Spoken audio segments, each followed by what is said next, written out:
There are a few things that you know it when you see it.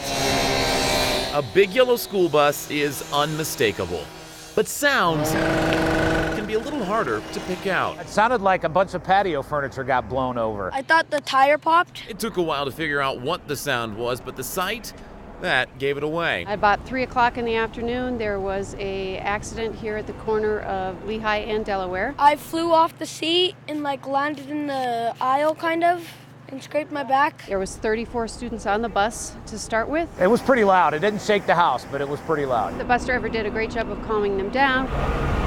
Also unmistakable, the sight of ambulances taking 9 elementary kids and the 18-year-old driver of this smashed red car to the hospital. That's enough to worry any parent. Most didn't have to worry much, though. The kids and the driver weren't hurt very bad. The rest got a different ride home or skipped that big yellow bus altogether.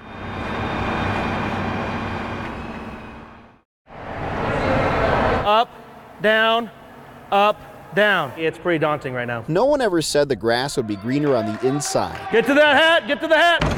Then again, Push yourself, let's go, run hard. no one on the baseball team at Gateway High ever thought Come on, Big Daddy. they'd have to deal with Mother Nature boxing them in. Wish we could be outside, but I don't know. It's been a while since I've been in the pool, so. Each practice has produced a tsunami of sounds. Work hard for another minute. So much so, the swim team has reconsidered its place in the pool, and their coach couldn't agree more. This is annoying. Yeah, everybody's frustrated. Frustrated is an understatement. It's a big headache. Out of the 280 high school baseball teams around Colorado that Shasta watches over, all are dealing with the same thing. They've all had some effect on them one way or the other. Use what you can. They practice where they can. In the gym, in the hallway. And at the end of the day, they all have that same "are you kidding me" kind of look on their faces. Typically, April has been a very kind month to our baseball teams. Not this April. This April's been kind of an interesting one. Interesting because by now, most teams would have played 14 games. A lot of them have only played 7. I just got off the phone with a school up north who has only played 6 games. We've canceled or postponed 12 games, and we only played in 12 games. Last year was great. We didn't have any cancellations. In a perfect world, they'd be able to practice and play outside, but they know this season has been flaky. Baseball's an outdoor sport, not indoors. All right, listen up. Okay, 3 stations. It's been a rough day for me. On a typical Sunday, around 1,600 flights come and go from Denver International Airport. I've been up since 3:30 in the morning. Yeah, they lost our reservation completely. I'm trying to get to Bozeman. Yet when more than 200 of those 1,600 are canceled, It's not very good at all. there are hundreds more. Well, you know. How's my delay? My delay is not so good. How is your delay going? Whoops. It is what it is. Talk to the mic. Our delay's really crappy because we're trying to get to Austin. Those were the ones going out. How is your delay? These were the ones coming in. How was your delay? It was terrible. We had a flight from San Francisco to Denver, and we changed that one. We're going to Minneapolis. And now I'm stuck here. And the lines to get rebooked are about 3, 4, 5, or 6 hours wait. It's safe to say time, or lack thereof, or too much of, somehow finds a way to catch up with us all. I left Vail 3 hours early, but I needed to leave 5 hours early. Somewhere there's a disconnect because they told me I couldn't get to Billings until Wednesday. But I'm going to get on eventually. But it says right here for $1,200 I can get there on an overnight flight. That's around 13 hours. Eventually. Get to walk around, talk to all the different kiosks, make some cool friends. This day at the airport will be over. And I have a 3-year-old that's been antsy-pantsy all day. Although it may take a little while longer. We'll see how it all ends up. But it'll be okay. How was the delay?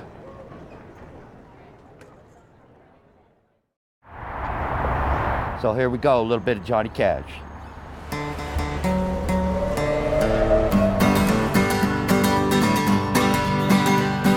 I hear that train a-coming.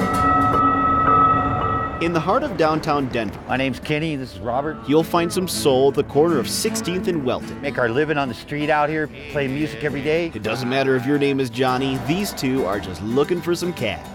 Smoking big cigar. I've been an advocate for marijuana. Very useful for creating revenue where there wasn't any and making the city really boom and prosper. in kind of a weak time. I can't use them anymore. Having spent 50 years performing and relying on tourists, they know about weak times. I'm on the street with nothing but my guitar. But they say the smoke is blowing in a lot of out-of-state pop fans, who in turn are filling up their pot. Now everybody's going to consider this the new Amsterdam, you know. I can't see anybody really making a big marketplace out of this. No way, says travel agent Warren Erbson. You've had golf tours, you've had diving tours and boating tours. Have you ever had to deal with marijuana tours? No. For as long as Kenny and Robert have been performing, Warren has been helping people plan trips. No big hotel is going to put on any kind of a promotion. You're not going to see a Hilton or Sheraton or Radisson. Maybe Taco Bell, though. I even doubt that. If anything, he says, you'll get a few agents dealing primarily with pot tourism. But in the end, he says Amsterdam doesn't even have that. So you won't be putting together a package for yourself then? No. That railroad train was fine. Two separate views with nearly a century's worth of tourist experience. It'll have a small impact. Of course it attracts people. Blow my blues. With two different views on the green. Sure as God made green apples. With photojournalist, this is Kevin Torres, 9 News.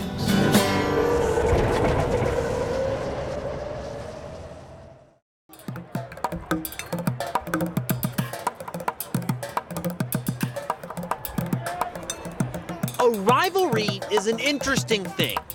Before the score, before the trash talk, comes pride. And wading through a river of purple and green, I have an IQ of 36. there was no shortage of that. That's how much we're gonna win by today, too. In Red Square, only the scattered vestiges of ESPN's College Game Day remain. But even here, the rivalry lives on. Who's gonna win?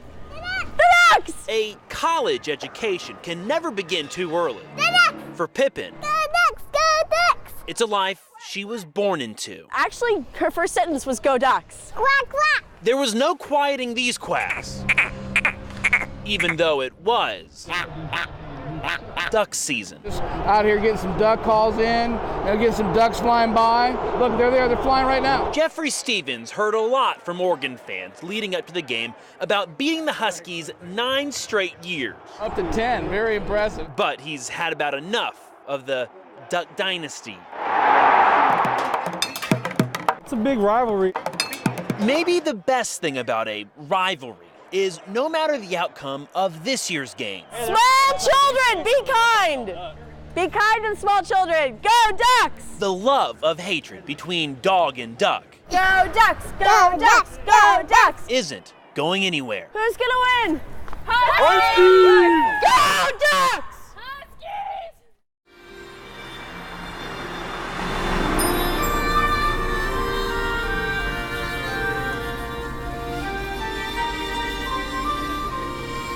It just really brings a sense of family, of peace, of joy. We've been taking her to the Menashe house since she was a baby. I love these. Look at these. Yeah, look at the mailbox opening and closing. Snoopy. Every time you come here, it's like bam, and then you're happy. This makes me feel like a 5-year-old kid again. I didn't think it's the lights way up there. I don't know how they get all those lights up there.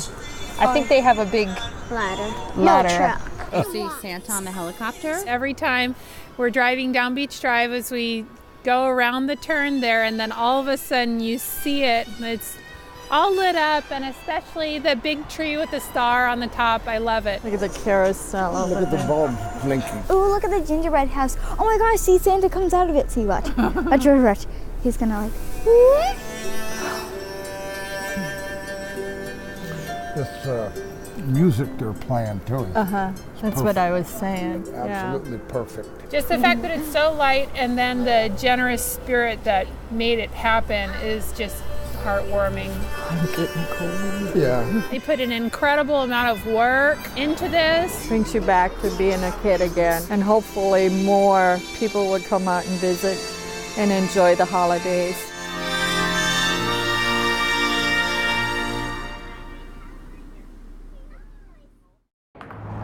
We can't show all their faces, but we can tell their stories. It's incredible. It's priceless.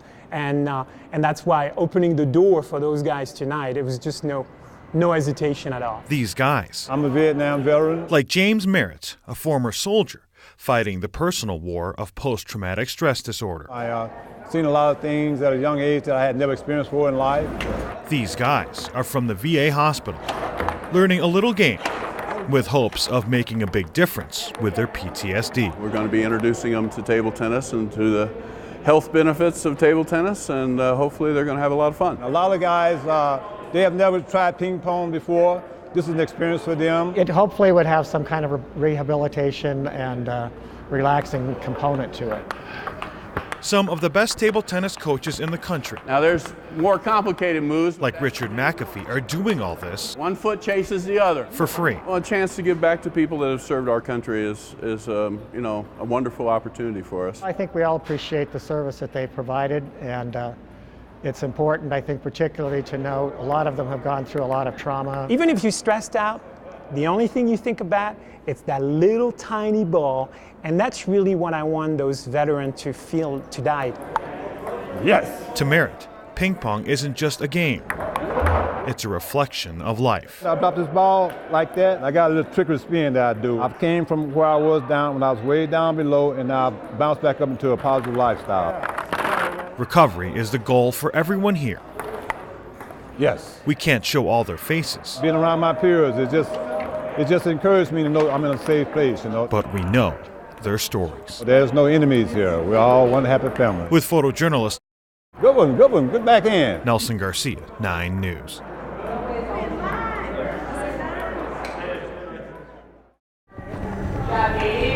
You're aggressive. There you go. There is action everywhere you look. Good. A frenetic pace and elite level of performance. Come on, Nina. Funny that this is the place the athlete who loves power galore finds peace. Nice! This is where I come to have peace, despite the chaos that goes on around us. Nice. Gymnastics is what makes Nina McGee tick. Very nice, Nina. Stand up strong and stick, hold. Good job, Nina. It's why years of constant, near crippling pain in high school would not stop her. But when she came to the University of Denver last year, the director of sports medicine discovered Nina had been competing on broken shin bones, stress fractures there so long the bone around them had died. I immediately burst into tears, and I said a lot of prayers. So fragile, surgeons would have to reinforce both legs. They went through her knee and took a rod, drilled it through her tibia down all the way to her ankle.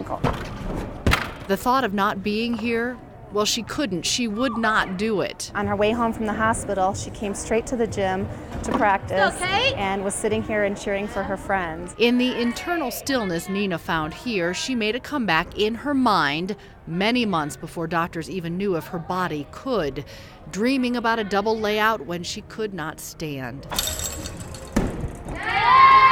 That's what I think is part of the excitement right now. If you have that determination and that perseverance and that persistence, you can make it back. The student athlete, whose friends call her bionic, did. After a year-long recovery, her first meet back, she made that move look easy. You also see it a lot in the Olympics and at the international level.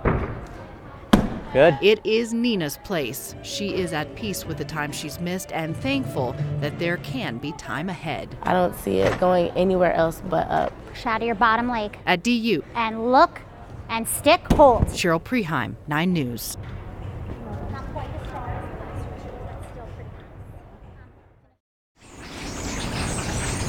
Let's pray. Father, we thank you, Lord, for this day. We thank you for your blessings. When you're in a family with 7 kids, Jay, Jevin, Gia, Jarek, Jake, Jenna, and Jordan. you need to be quick at the dinner table. Is that your bowl? And you maybe need more than one letter. My name is Wade Henderson, Jr. I have a J in my name. And my siblings and I are all J's, and all of our kids are J's. So everyone in my entire family's name starts with J. Janelle Henderson I'm not sure what you're saying this is equivalent to. not only has to keep up with 7 kids, she homeschooled all of them. For 21 years, there was a time where I worked all night and came home and homeschooled my kids in the day. And so far, Ready? teammate. All of her kids. Jade Henderson, and I am the oldest. My name is Jevin Henderson, and I'm the second oldest. My name is Gia. Every single one. Jake Henderson. Jake Henderson. How you guys doing? They all went on to the Community College of Aurora. Does that make sense? At age 16. What people say is impossible really isn't. I've been excited for college since I was probably 3 or 4. Growing up in this house, it was always expected that you were going to finish school and go to college. This is your class time to do your homework. Jake and Jarek take English together at CCA. So I decided to write about my sister because she's really interesting to me. Using their family life as inspiration. I wrote my personal narrative on why I like to argue. And Mom believes sending all her kids to community college before finishing at a 4-year school saves her family hundreds of thousands of dollars. I just think that community college gives you the opportunity to graduate into adult life. When you're in a family with 7 kids. My name is Jenna Henderson. And Jordan. And they're all involved in sports or other extracurricular activities. I want them to have a story to tell. You have to make a schedule. While we're doing this, Gia's at school, Jevin's at school, Jade's at work. I actually have on the computer like a detailed schedule of where everybody is. So everybody's kind of out. And my day's just turned around. To me, that's normal. Does that sound like a lot? Yes. To me, it seems like it's kind of stressful. There have been times where I'm thinking, okay, where's Jevin? And I'll call and say, where are you now? So they help out by doing most of the chores every day, and they prepare half the meals. I require that they know how to cook. While Dad works 3 jobs. And that's my way of supporting the family by doing whatever is needed and what it takes. Now it's time for my homework. While Mom works on a degree in mechanical engineering at Metro State. You only live once. I don't want to be like 60 saying I never did anything. Everything that she does, her passion, her love, her kindness. I think they probably think I'm funny. Am I funny? Despite all the things they have going on, hanging with the Hendersons. It sounds like Harry and the Hendersons. Remember that TV show? You'll see they do have time to bring harmony into their lives while being loud. They have a family band that either practices or performs publicly at least once a week. When you're in a family with 7 kids, we just decided that all the kids would play an instrument. To me, music is a way for us as a family to kind of bond together. When I'm with my whole family, I feel like stronger. A family who defies the odds to make things work. You can educate your kid, you can get them prepared, they can go to college and they can get a degree, and it doesn't have to cost a lot of money. The things you can do in a family with 7 kids. I'm starting to be able to sit back a little bit and say, wow, this really worked, and I knew it would. With photojournalist Nelson Garcia, 9 News.